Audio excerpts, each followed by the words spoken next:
ప్రియమైన దేవుని బిడ్డలకు ప్రభునామములో శుభములు.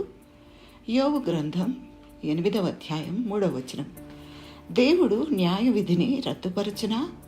సర్వశక్తుడకు దేవుడు న్యాయమును రద్దుపరచునా? బిల్దదు అంటున్నాడు. ఇతను చెప్పిన దానంతటికీ ఇది మూలవాక్యం.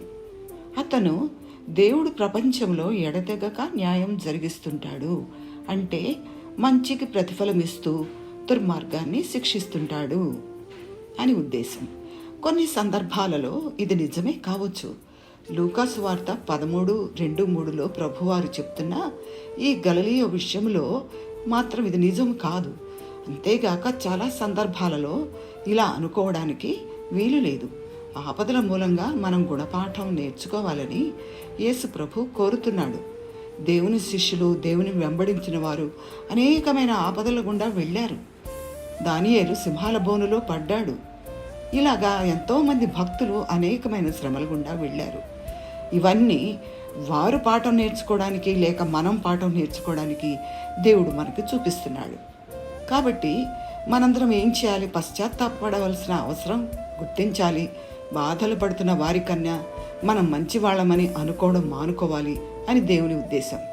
వారి మీదకి ఆపదలు వచ్చినంత న్యాయంగా మనకు కూడా ఆపదలు వాటిల్లవచ్చు. అందుకే పశ్చాత్తాపడి మారు మనసు పొందుడని హెచ్చరింపబడుతున్నాం. అపోస్తల కార్యములు 2వ అధ్యాయము 38వ వచనంలో పేతురు ఏమంటున్నాడు?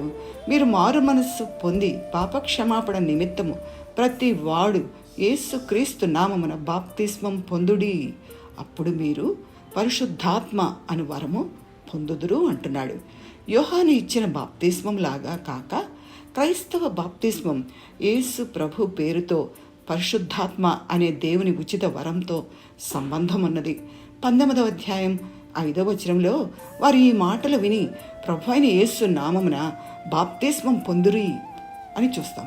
పాపక్షమాపణ కావాలంటే బాప్తిస్మం తప్పకుండా తీసుకోవాలని పేతురు ఉపదేశించడం లేదు. కానీ క్షమాపణ అనేది మనుషులు చేయగల ఏ క్రియ మీదనూ, ఏ ఆచారం మీదనూ, ఏ సంస్కారం మీదనూ ఆధారపడదని అతనికి బాగా తెలుసు.